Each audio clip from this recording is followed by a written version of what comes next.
It's a late winter's day on a small mountain farm near Burnsville. The kind of day that gets your hopes up, despite the lingering snow. And the sap is rising, a sure sign of approaching spring, as it drips from the tap on this maple tree. Sap from a maple tree? In North Carolina? You bet. Welcome to Maple Creek Farm, our state's only commercial producer of real maple syrup. It all started a few years ago when John Swan bought a piece of mountain property here that he thought would be a great place to retire someday.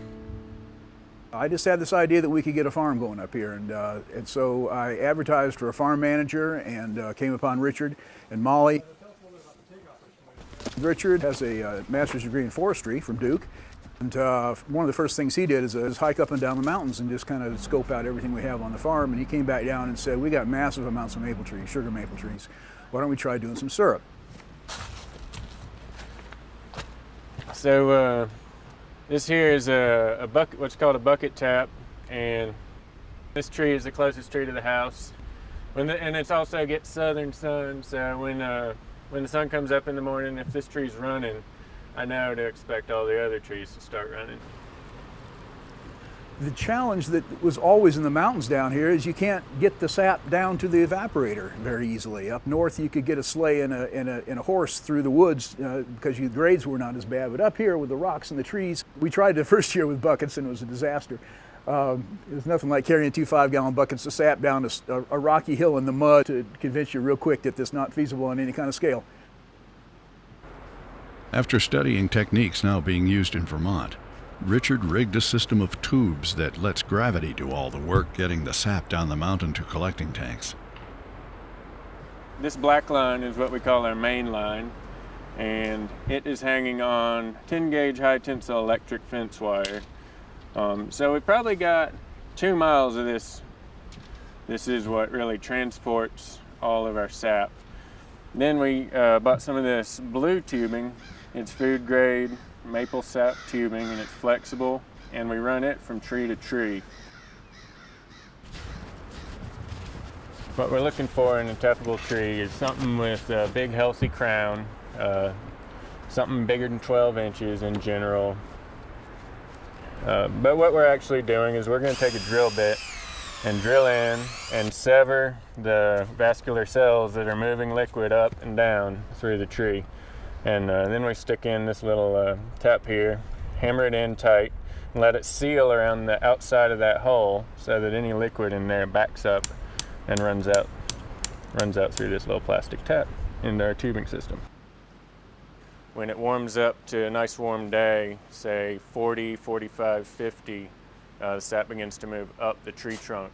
But it needs a freezing night to make the tree trunk contract and push the sap back down into the root systems. So what we really want is a 20-degree night to a 50-degree day every day for a week.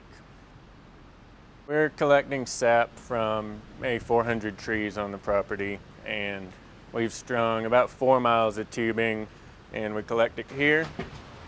Sap, especially in warm weather, sap will spoil pretty quick. There are bacteria that like to eat the sugar. So the best thing for us to do is to turn it into syrup just as fast as we can. You want to bring me an armload of some bigger stuff, Richard?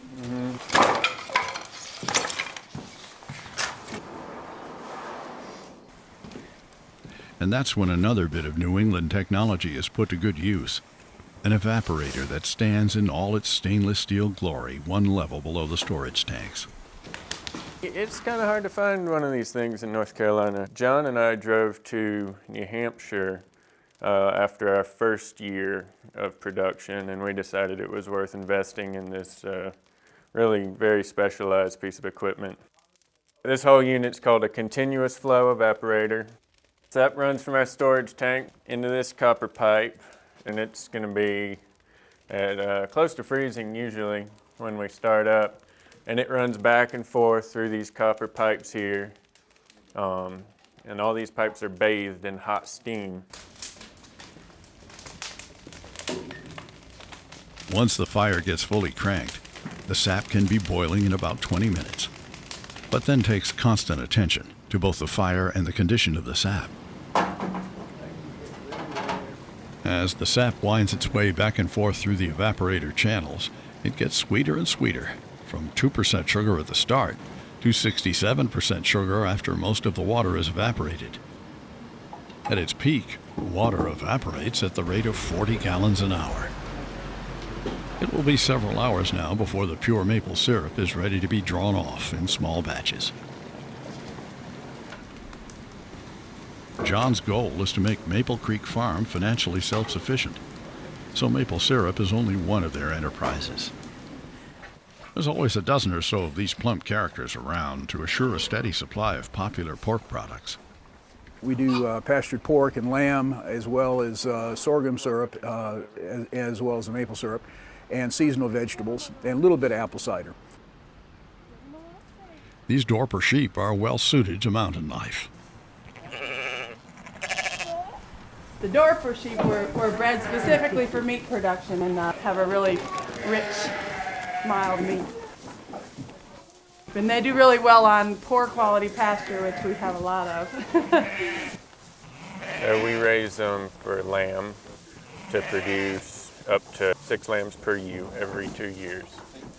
So we have about 30 ewes now, and we breed them in the fall and we lamb in the spring, and then we'll start selling lamb meat this fall. Back at the evaporator, the first batch of syrup is ready. Yep, right at it. Over there. Okay, we're gonna draw off then. We're just gonna crack that valve a little bit. Let it pour on out. This process of drawing off a small amount at a time continues until there's a practical amount to be bottled.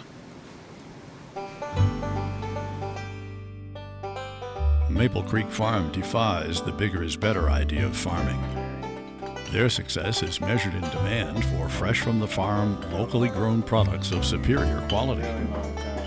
Maple syrup in spring and sorghum syrup in the fall are sold at local farmers markets and are available directly from the farm as well. Increasingly in this market, the consumer likes to know where their food comes from. They like to go to the market each week and know the farmer and know the story behind the food. There's a comfort level in knowing where your food comes from and the conditions under which it was grown. So, if you want the real thing, right here is where to find it. And we hear it goes pretty well with some of that homegrown sausage, too.